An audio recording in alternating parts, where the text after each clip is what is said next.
Salut à tous, c'est Iso et bienvenue pour ce 5e épisode de notre série sur le mode transit de Call of Duty Black Ops 2. Alors je voulais tout d'abord vous remercier énormément pour tout le soutien, tous les commentaires, tout le feedback vraiment très positif que vous apportez sur les différents épisodes de cette série. Ça me fait extrêmement plaisir et ça donne tout son sens à mon travail. Donc continuez comme ça et puis moi je vous fournirai encore les quelques derniers épisodes de qualité, vous serez pas déçus. Petit rappel une fois de plus, si vous avez loupé les épisodes précédents, n'hésitez pas à cliquer sur les annotations que vous verrez à l'écran et vous serez redirigé directement sur la vidéo. Sans plus attendre, allez on rentre dans le vif du sujet. Et voilà, nous sommes de retour dans cette 5e map, la ville accessible avec le bus. Mais moi je suis à pied tout simplement pour gagner du temps. Au lieu de faire un tour complet de bus, je suis venu directement à la ville en enjambant la lave comme on a pu le voir dans le 3e épisode. Alors là, vous voyez que je rentre dans un bar et tout de suite, je découvre l'établi de cette map. Alors on va faire la construction. Ce qu'il faut savoir, c'est qu'il y a au total 4 pièces. Et sur ces 4 pièces, 3 se situent dans des zones seulement accessibles à pied. Alors le premier est dans cette cabane, donc que vous pourrez trouver quand vous êtes en bus à droite, entre le labo électrique et la 5e map, donc la ville. Et puis vous foncez comme ça tout à droite et vous trouverez cette cabane. Alors la deuxième pièce se situe dans un champ de maïs, donc qui est situé entre la ferme et le labo électrique. Alors dès que vous verrez un petit lampadaire, vous tournez à droite et vous foncez dans ce champ de maïs et vous trouverez cette map un petit peu old school, Nach der Anteten de World at War, donc ça fait vraiment plaisir. Alors on dépose cette deuxième pièce. Alors la troisième pièce est assez facile à trouver puisqu'elle se situe dans ce tunnel qui est entre le dépôt de bus et le diner, le restaurant. Donc il va falloir un petit peu fouiller parce qu'une fois de plus, ne vous fiez pas aux emplacements que vous voyez dans cette vidéo puisque elles peuvent être disséminées un petit peu partout dans chacun des endroits que je vous ai présentés. Donc on dépose une fois de plus cette pièce sur l'établi et là on va chercher la quatrième qui est dans un endroit un peu plus connu, un peu plus commun, tout simplement dans le labo électrique, dans la pièce, la deuxième pièce de ce labo électrique. Là vous voyez, hop, je trouve cette dernière pièce, une petite bobine. Donc je vais aller la déposer. Vous pouvez d'ailleurs en profiter pour activer le courant de cette map parce que ça nous servira un petit peu plus tard pour le secret notamment, l'un des secrets. Et donc je dépose cette quatrième pièce et j'ai fini enfin ma construction. Et vous voyez une arme énormissime, elle est vraiment super grosse, je la prends. Alors vous pouvez voir qu'il y a 2 cadrans sur cette arme, dont un qui va vous indiquer l'état de chauffe de cette arme, parce que évidemment une arme comme ça, dès que vous commencez à tirer, elle se met à chauffer. Et ce qu'il faut savoir, c'est que si vous ne la laissez pas refroidir, elle va exploser. Donc on verra ça un petit peu plus tard. Donc là j'ai tué le dernier zombie pour passer à la manche 2. Je vais vous montrer quelques petites séquences de frag avec cette arme. Il faut vraiment être très très proche des ennemis. Elle est très puissante, par contre il faut vraiment être proche. Donc évidemment faites attention à pas vous faire tuer dans le dos quand vous êtes comme ça au corps à corps avec les zombies. Mais sinon effectivement elle fait vraiment mal. Mais comme toutes les armes de ce type créées avec cet établi, vous ne gagnez pas de points. Évidemment quand vous faites des frags, c'est vraiment simplement pour faire un petit peu de ménage. Donc voilà, là vous voyez que je commence à tuer les derniers zombies de cette manche 4 et là vous allez la voir exploser. J'ai fait volontairement la manipulation, donc là je reste appuyé et elle explose. Mais alors ce qu'il faut savoir quand elle explose, au passage je me suis fait tuer un petit peu comme un bleu là. Alors ce qu'il faut savoir quand elle explose, c'est que à l'endroit de l'explosion vous pourrez retrouver 3 pièces pour la reconstruire immédiatement, parce que c'est pas comme les anciennes machines où toutes les pièces sont déjà montées sur l'établi. Là vous devrez à chaque fois la remonter si vous la faites exploser. Vous voyez, je retourne à l'établi, déposer la pièce principale la plus grosse et après je vais chercher les 2 autres. Donc à chaque fois il y aura une pièce à retourner la chercher dans son endroit initial. Donc apprenez à bien les identifier pour savoir quelle pièce est manquante et quelle pièce vous devez retrouver directement à son endroit initial.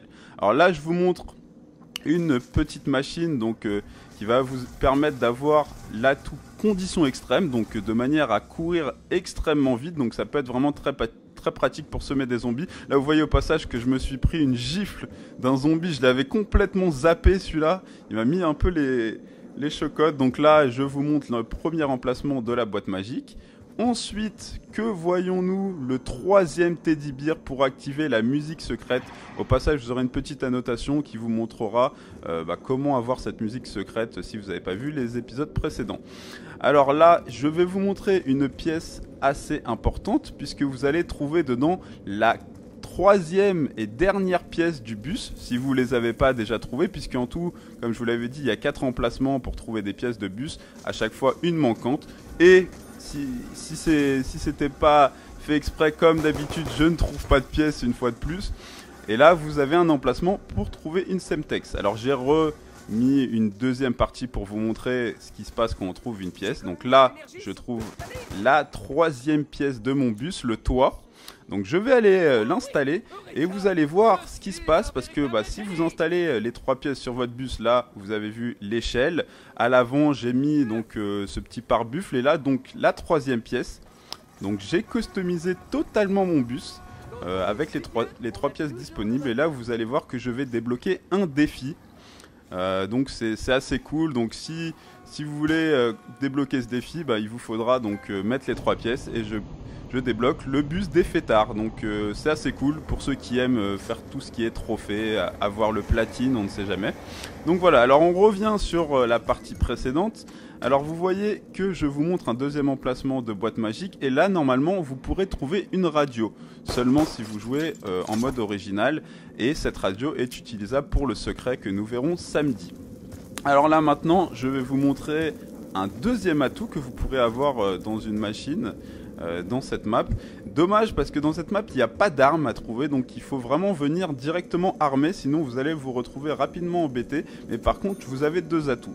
Et là le deuxième atout c'est la machine Juggernaut. Juggernaut en anglais ça donne Mastodonte. Alors je pense que tout le monde connaît l'atout Masto qui vous permet de résister un petit peu plus aux attaques des zombies. Donc vous pouvez résister un peu plus de coups.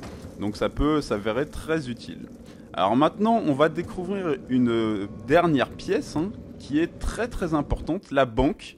Alors une banque, en général, il y a un coffre, et vous voyez en face de moi ce coffre. Alors comment l'ouvrir? Tout simplement, soit en jetant une grenade frag comme je le fais à l'écran, ou en jetant une Semtex. Il me semble aussi que ça marche avec le pistolet laser, mais je veux pas trop vous dire de bêtises. Alors vous allez voir un tiroir avec 2 clés. Alors la clé de droite vous permet de déposer de l'argent, et la clé de gauche vous permet de retirer de l'argent. Mais je vous montrerai ça un petit peu plus tard quand j'aurai passé mon niveau, parce que là j'avais pas assez de points. Donc là je détruis une deuxième porte. Et là, vous pouvez remarquer ce logo éclair. Alors, si vous avez de la mémoire, rappelez-vous, dans le labo électrique, le même logo. Alors, qu'est-ce qu'il va falloir faire? Mettre une turbine dans ce labo électrique. Et là, la porte s'ouvre. Donc, vous pouvez le faire en multijoueur, comme là, je vous l'ai montré en écran splitté. Mais vous pouvez aussi le faire en solo. Alors par contre en solo, je vous invite vraiment à faire le ménage au niveau des zombies parce que comme vous serez obligé de laisser votre turbine dans le labo électrique et de revenir à la ville, faites attention que les zombies ne détruisent pas votre turbine parce qu'elle est assez fragile. Alors là vous avez vu un second établi. Alors qu'est-ce qu'on va faire? Une fois de plus une construction. Donc là je dépose la première pièce qui est voilà juste là en face de moi, donc on la voit. Alors pour l'instant on ne sait pas trop à quoi ça ressemble et là si vous avez eu le temps de lire, Pack a Punch, c'est le haut de la machine Pack a Punch, donc la machine qui vous permet de customiser vos armes pour les rendre plus puissantes. Et vous allez voir, donc là je dépose la dernière pièce donc sur mon établi. On termine cette petite construction et là voilà, ma machine Pack a Punch. Alors ça va quand même vous coûter 5000 points, donc effectivement c'est pas non plus donné. Mais vous allez voir, regardez mon AKU, j'ai gagné une Red Hot.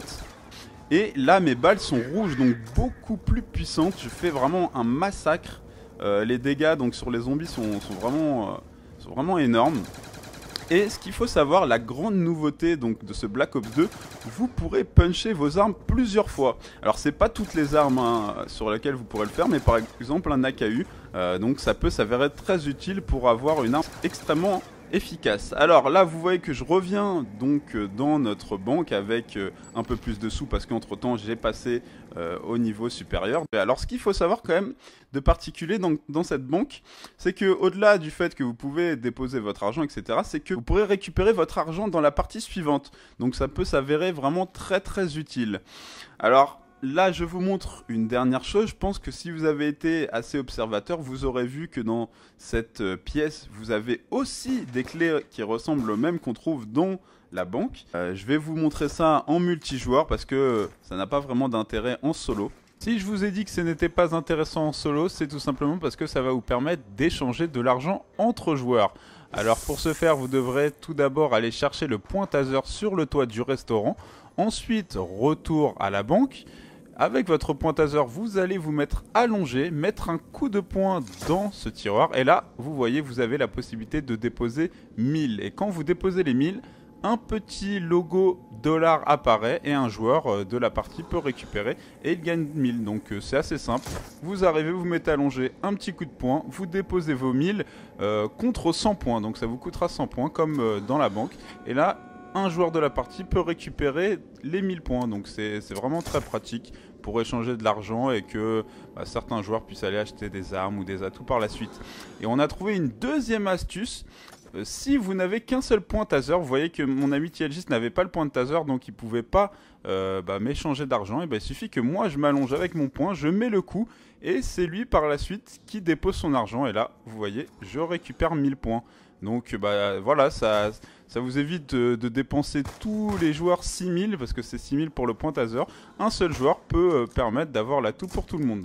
Donc voilà, vous voyez, on arrive à la fin de ce 5e épisode. J'espère que ça vous a plu. On essaye vraiment de faire quelque chose de fluide, et je vous avoue que pour ce 5e épisode, ça a été vraiment compliqué, étant donné que j'ai fait plein de parties pour arriver à vous faire quelque chose de sympa. Allez, on se retrouve tout de suite pour la dernière astuce un petit peu secrète, comme d'habitude. A tout de suite. De retour pour la dernière partie de cette vidéo. Alors comme vous devez sûrement le savoir, nous ne pouvons pas avoir plus de 4 atouts en même temps en mode transit et en mode survie également. Et moi aujourd'hui je vais vous expliquer comment en obtenir 5. Alors pour ce faire, vous devrez tout d'abord récupérer les 4 premiers atouts disséminés dans les 4 premières maps, à savoir le premier au dépôt de bus, le deuxième au restaurant et le troisième, comme vous le voyez à l'écran, dans la grange. Et ensuite, le plus important pour cette astuce, celui que nous allons trouver dans le labo électrique, à savoir les pierres tombales. Alors une fois que vous aurez récupéré ces 4 atouts, activé le courant par la même occasion, rendez-vous dans la ville. Alors à ce moment-là, nous on était un petit peu en train de faire le ménage, parce que c'est vrai que pour vous montrer une astuce, quand il y a beaucoup de zombies autour, c'est assez désagréable. Et il se trouve que comme vous pouvez le voir, il y avait le petit alien électrique qui sort du générateur dans le labo électrique qui nous a mis un petit peu des bâtons dans les roues, puisqu'il s'est un petit peu joint à la fête. Et il m'a mis une sacrée décharge, vous allez voir là un petit peu plus tard. Voilà, je me mange une sacrée décharge et quand je saute, je meurs. Alors effectivement, de toute façon, pour cette astuce, vous devez par vous-même vous suicider et ensuite maintenir carré de manière à faire comme un abandon des lâches. Et une fois que votre équipe passera à la manche suivante, vous allez respawn. À ce moment-là, allez chercher les 2 atouts que vous n'avez pas encore. Le premier, donc condition extrême, que je récupère de ce pas. Ensuite, je vais récupérer l'atout mastodonte, que je n'avais pas avant de mourir. Et à ce moment-là, vous allez simplement aller récupérer votre pierre tombale. Et une fois que vous récupérez la pierre tombale, vous allez récupérer les 3 atouts que vous aviez précédemment, ainsi que vos armes. Donc effectivement, c'est vraiment très très pratique. C'est une astuce qui marche également en survie. Et d'ailleurs en survie, vous aurez même la possibilité de récupérer carrément les 6 atouts, puisque la pierre tombale se trouve également à la ville, puisque les 6 atouts se trouvent dans la même map. Alors que là, malheureusement, en mode transit, étant donné que la machine de pierre tombale est au labo électrique, vous n'aurez absolument pas le temps d'aller chercher la pierre tombale et de revenir jusqu'à la ville pour récupérer votre pierre tombale, puisque elle aura déjà disparu. Alors là, je vous montre au passage donc cet alien électrique. Vous voyez qu'il est totalement insensible aux balles de fusil. Le seul moyen pour le tuer, c'est les coups de couteau ou alors les bombes IEM. Vous allez voir, hop, on commence à lui mettre des coups de couteau et là, vous voyez bien qu'il subit les dommages. Mais sinon, vous pouvez tirer des milliers et des milliers de chargeurs, ça ne servira strictement à rien. Donc on va se quitter là-dessus. Vous voyez qu'on est en train quand même de lui mettre un peu cher. Juste, il a réussi quand même à mettre notre ami TLGiste en barreau d'honneur, que je réanime de ce pas. Et là voilà, on l'a tellement assassiné qu'il a disparu. Donc voilà, mais on aura l'occasion de le revoir dès samedi dans le secret. Bon bah voilà, c'est vraiment la fin cette fois. Et je vous dis à la prochaine.